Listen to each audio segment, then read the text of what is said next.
தமிழில். இதனை மொழிபெயர்ப்பவர் அருள் செல்வ பேரரசன். தொடர்வது விராட பருவம் பகுதி 72. தலைப்பு அபிமன்யு உத்தரை திருமணத் திருவிழா. The nuptial festival of Abhimanyu and Uttara. Virata Parva, Section 72. Mahabharata in Tamil. இது கோஹர்ண பருவ தொடர்ச்சி 47. இந்த பதிவின் சுருக்கம்: உத்தரையை மருமகளாக ஏற்றது ஏன் என்று அர்ஜுனன் விராடனுக்கு சொன்னது. அர்ஜுனனின் திட்டத்தை விராடன் ஏற்பது. அபிமன்யு உத்தரை திருமணத்திற்காக அர்ஜுனனும் விராடனும் நண்பர்களையும் உறவினர்கள் அனைவரையும் அழைத்தது. கிருஷ்ணனுடன் கூடிய யாதவர்கள் அனைவரும் பெருஞ்செல்வத்துடன் அங்கே வந்தது. காசி மன்னனும் சைப்பியனும் படைகளுடன் வந்தது. துருபதன் தனது உறவினர்களுடன் வந்தது. அபிமன்யு உத்தரை திருமணம் நிறைவு பெற்றது. அந்தணர்களுக்கு யுதிஷ்டன் வழங்கிய கொடை. இப்பொழுது விராட பருவம் பகுதி 72 அபிமன்யு உத்தரை திருமண திருவிழா இப்பதிவிற்குள் நுழைவோம். விராடன் அர்ஜுனனிடம் சொன்னான்: ஓ பாண்டவர்களில் சிறந்தவனே அர்ஜுனா, நான் உனக்கு தந்த எனது மகள் உத்தரையை நீ ஏன் மனைவியாக ஏற்க விரும்பவில்லை என்று கேட்டான். அதற்கு அர்ஜுனன் விராடனிடம் சொன்னான்: நான் உமது அந்தபுரத்தில் வசித்த போது உமது மகளை உத்தரையை பார்ப்பதற்கான சந்தர்ப்பம் எனக்கு எப்போதும் வாய்த்தது.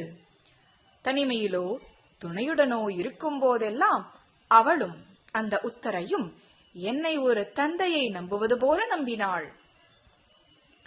பாடலையும் ஆடலையும் நன்கு அறிந்ததால் நான் அவளால் விரும்பப்பட்டு மதிக்கப்பட்டேன். உண்மையில் உமது மகள் என்னை அவளது பாதுகாவலனாகவே எப்போதும் கருதுகிறாள். ஓ மன்னா, அவள் பூப்படையும் வயதை அடைந்ததும் கூட நான் அவளுடன் ஓர் ஆண்டு முழுவதும் வாழ்ந்தேன். இந்த சூழ்நிலையில் நீரோ பிற மனிதர்களோ அவள் மீதோ என் மீதோ காரணமில்லாமலேயே சந்தேகம் கொள்ள இஃது ஏதுவாக இருக்கும். எனவே ஓ மன்னா விராடரே, என் உணர்வுகள் அனைத்தையும் கட்டுப்படுத்தி தூய்மையாக இருக்கும் நான், ஓ ஏகாதிபதி விராடரே, உமது மகளை உத்தரையை எனது மருமகளாய் கொடுக்குமாறு உம்மிடம் இறந்து கேட்கிறேன். இப்படியே நான் அவளது தூய்மையை அங்கீகரிக்கிறேன். ஒரு மகனுக்கும் அந்த மகனின் சுயத்திற்கும் எந்த வித்தியாசமும் இல்லாதது போலவே ஒரு மருமகளுக்கும் மகளுக்கும் இடையில் எந்த வித்தியாசமும் இல்லை. எனவே இவ்வழியை மேற்கொள்வதால் அவளது தூய்மை நிரூபிக்கப்படும். நான் அவதூறுக்கும் பொய்யான குற்றச்சாட்டுக்கும் அஞ்சுகிறேன். எனவே ஓ மன்னா விராடரே, நான் உமது மகள் உத்தரையை எனது மருமகளாக ஏற்கிறேன். ஆயுத அறிவுடையவர்கள் அனைவரையும் விஞ்சியவனும் அழகில் தெய்வீக இளமையை கொண்டவனுமான அந்த வலிய கரங்கள் கொண்ட அபிமன்யு சக்கரம் தாங்குபவனான வாசுதேவனுக்கு கிருஷ்ணனுக்கு பிடித்தமான மருமகனாவான். ஓ மன்னா விராடரே, உமக்கு மருமகனாகவும் உமது மகளுக்கு கணவனாகவும் தகுந்தவன் அவனே, அபிமன்யுவே என்றான் அர்ஜுனன். விராடன் அர்ஜுனனிடம் சொன்னான்: அறத்தில் நிலை பெற்ற விவேகியும் குருக்களில் சிறந்த குந்தியின் மகனுமான தனஞ்சயன் அர்ஜுனன் சொல்வதால் இது தகுந்ததே. ஓ பிரதையின் குந்தியின் மகனே அர்ஜுனா, இதன் பிறகு என்ன செய்ய வேண்டும் என்று நினைக்கிறாயோ அதை செய்வாயாக. தனது மருமகனின் தந்தையாக தனது சம்பந்தியாக அர்ஜுனனை கொண்டிருப்பவன் தனது விருப்பங்கள் அனைத்தும் ஈடேறியவனாக இருப்பான் என்றான் விராடன். வைசம்பாயனர் ஜனமேஜயனிடம் தொடர்ந்தார். அந்த ஏகாதிபதி விராடன் இதை சொன்னதும் குந்தியின் மகனான யுதிஷ்டிரன் மத்சய மன்னனுக்கும் அந்த விராடனுக்கும் அர்ஜுனனுக்கும் இடையில் நடந்த அந்த ஒப்பந்தத்திற்கு தனது ஏற்பை தெரிவித்தான். ஓ பாரதா, ஜனமேஜயா, பிறகு வாசுதேவனுக்கும் அந்த கிருஷ்ணனுக்கும் நண்பர்கள் மற்றும் உறவினர்கள் அனைவருக்கும் அந்த குந்தியின் மகன் அர்ஜுனன் அழைப்பை அனுப்பினான். விராடனும் அதையே செய்தான். 13ஆம் வருடத்தின் நிறைவுக்குப் பிறகு அந்த 5 பாண்டவர்களும் விராடனின் நகரங்களில் ஒன்றான உபப்ளாவியத்தில் தங்கள் வசிப்பிடத்தை அமைத்துக் கொண்டனர். பாண்டுவின் மகனான தீபத்சு அந்த அர்ஜுனன் ஆனர்த்த நாட்டிலிருந்து தாசாக குலத்தின் மக்கள் பலரையும் அபிமன்வையும் ஜனார்த்தனையும் அந்த கிருஷ்ணனையும் அழைத்து வந்தான். யுதிஷ்டனுக்கு மிக நெருங்கிய நண்பர்களான காசியின் மன்னனும் சைவியனும் ஆளுக்கு ஓர் ஔஷவனி அதாவது துருப்புகளுடன் அங்கே வந்தனர். வலிமை மிக்க துருபதன் திரௌபதியின் வீரம் மிக்க மகன்களுடனும் வீழ்த்தப்பட முடியாத சிகண்டியுடனும் ஆயுதம் தாங்குபவர்களில் முதன்மையான ஒப்பற்ற திருஷ்டத்யும்னனுடன் ஓர் அக்ஷௌனி துருப்புகளுடனும் வந்தான். அங்கு வந்த மன்னர்கள் அனைவரும் அக்ஷௌனி தலைவர்களாக மட்டுமில்லாமல் வேள்விகளில் அந்தணர்களுக்கு அபரிமிதமாக கொடையளிப்பவர்களாகவும் வேத அறிவுடன் வீரம் கொண்டவர்களாகவும் போரில் மரணத்தை தழுவ தயாராக இருப்பவர்களாகவும் இருந்தனர்.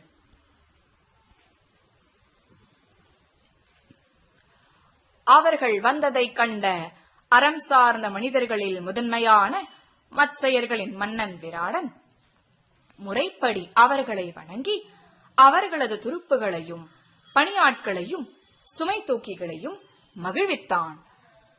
அவன் அந்த விராடன் தனது மகளை உத்தரையை அபிமன்யுவுக்கு அளிப்பதில் மிகவும் மகிழ்ந்திருந்தான்.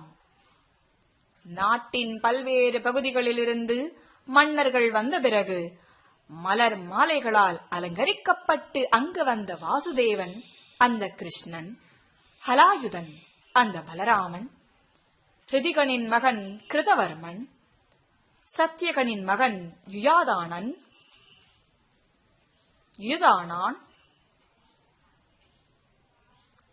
சத்தியகனின் மகன் யுதானான், ஆனாத்ருஷ்டி, அக்ரூரர், சாம்பன், நிசடன் ஆகியோருடன் வந்தான். எதிரிகளை அழிப்பவர்களான அவர்கள் அந்த யாதவர்கள் தங்களுடன் அபிமன்வியும் அவனது தாயையும் சுபத்ரியையும் அழைத்து வந்தனர்.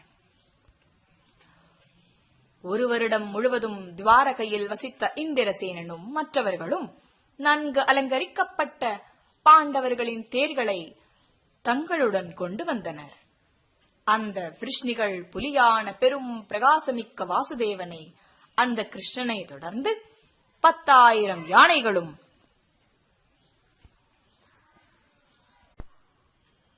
10,000 தேர்களும் 10 கோடி குதிரைகளும் 10,000 கோடி காலாட்படையினரும் பெரும் சக்தி கொண்ட எண்ணற்ற விருஷ்ணிகளும் அந்தகர்களும் போஜகர்களும் அங்கே வந்தனர். ஒப்பற்ற பாண்டுவின் மகன்கள் ஒவ்வொருவருக்கும் எண்ணற்ற அடிமை பெண்களையும் ரத்தினங்களையும் ஆடைகளையும் கிருஷ்ணன் கொடுத்தான். பிறகு மத்சய மன்னன் விராடன் மற்றும் பாண்டவர் குடும்பங்களின் திருமணத் திருவிழா ஆரம்பித்தது. பாண்டவர்களால் ஏற்பாடு செய்யப்பட்ட சங்குகள், கைத்தாளங்களும் கொம்புகளும் பேரிகைகளும் மற்றும் பிற இசைக்கருவிகள் விராடனின் அரண்மனையில் ஒலிக்கத் தொடங்கின. பல்வேறு வகையான மான்களும் தூய்மையான விலங்குகளும் 100கணக்கில் கொல்லப்பட்டன. பல்வேறு வகையான மது வகைகளும் மரங்களில் இருந்து எடுக்கப்பட்ட போதைச் சாறுகளும் அபரிமிதமாக சேகரிக்கப்பட்டன. பாடுவதில் வல்லவர்களும் பழங்கதைகள் அறிந்தவர்களுமான நாடகக் கலைஞர்களும் புலவர்களும் துதிபாடிகளும் மன்னர்களுக்காக காத்திருந்து அவர்களது புகழையும் குலவரிசைகளையும் வம்ச வரலாறுகளையும் பாடினர். சமச்சீரான உடல்கள் மற்றும் கால்கள் கொண்ட முதிர்வயது பெண்கள் திருமணம் முடிச்சு கட்டப்படும் இடத்திற்கு, திருமண மண்டபத்திற்கு சுதேஷ்ணையின் தலைமையில் வந்தனர். அழகிய நிறமும் அற்புத ஆபரணங்களும் கொண்ட அந்த அழகிய பெண்களுக்கு மத்தியில் அழகிலும் புகழிலும் காந்தியிலும் கிருஷ்ணையே, அந்த திரௌபதியே முதன்மையானவளாக இருந்தாள். பெரும் இந்திரனின் மகளைப் போல அனைத்து ஆபரணங்களாலும் அலங்கரிக்கப்பட்டிருந்த இளவரசி உத்தரையை அழைத்துக் கொண்டு அவர்கள் அனைவரும் அங்கே வந்தனர். பிறகு குந்தியின் மகனான தனஞ்சயன், அந்த அர்ஜுனன் சுபத்ரையின் மூலம் பிறந்த தனது மகன் அபிமன்யு சார்பாக குறைகளற்ற அங்கங்கள் கொண்ட விராடனின் மகளை உத்தரையை ஏற்றுக்கொண்டான். இந்திரனை போல அங்கே நின்று கொண்டிருந்த பெரும் மன்னனான குந்தியின் மகன் யுதிஷ்டனும் அவளை, உத்தரையை தனது மருமகளாக ஏற்றுக்கொண்டான். அவளை ஏற்றுக்கொண்ட பிரதையின் மகன் அந்த அர்ஜுனன் தன்முன் ஜனார்த்தனனை, கிருஷ்ணனை கொண்டு சுபத்ரையின் ஒப்பற்ற மகனின் அபிமன்யுவின் திருமண விழாவை நடத்தச் செய்தான். பிறகு அவனுக்கு, அந்த அர்ஜுனனுக்கு, விராடன் காற்றின் வேகம் கொண்ட 7000 குதிரைகளையும் சிறந்த வகையிலான 200 யானைகளையும் பெருஞ்செல்வத்தையும் வரதட்சணையாக கொடுத்தான். சுடர்விடும் நெருப்புக்குள் தெளிந்த நெய்யை நீர் காணிக்கையாக கொடுத்து 2 பிறப்பாளர்களுக்கு, அதாவது பிராமணர்களுக்கு மரியாதை செலுத்திய விராடன் பாண்டவர்களுக்கு தனது நாடு, படை, கருவூலம் மற்றும் தன்னையே காணிக்கையாக கொடுத்தான். திருமணம் நிறைவு பெற்றதும் தர்மனின் மகனான யுதிஷ்டிரன் மங்கா புகழ் கொண்ட கிருஷ்ணன் கொண்டு வந்த செல்வத்தை அந்தணர்கள் அனைவருக்கும் காணிக்கையாக கொடுத்தான். மேலும் ஆயிரக்கணக்கான பசுக்களையும் பல்வேறு வகைகளிலான ஆடைகளையும் அற்புத ஆபரணங்களையும் வாகனங்களையும் படுக்கைகளையும் பல்வேறு வகைகளிலான இனிய பானங்களையும் பல்வேறு இனங்களிலான சிவந்த பானங்களையும் கொடுத்தான். அம்மன்னன், அந்த யுதிஷ்டிரன், அந்தணர்களுக்கு நிலக்கொடையும் ஆயிரக்கணக்கான கால்நடைகளையும் உரிய சடங்குகளுடன் அளித்தான். ஆயிரக்கணக்கான குதிரைகளையும் தங்கம் மற்றும் பிற வகை செல்வங்களையும் அதிகமாக வயது முதிர்ந்தவர்கள் அனைவருக்கும் கொடுத்தான்.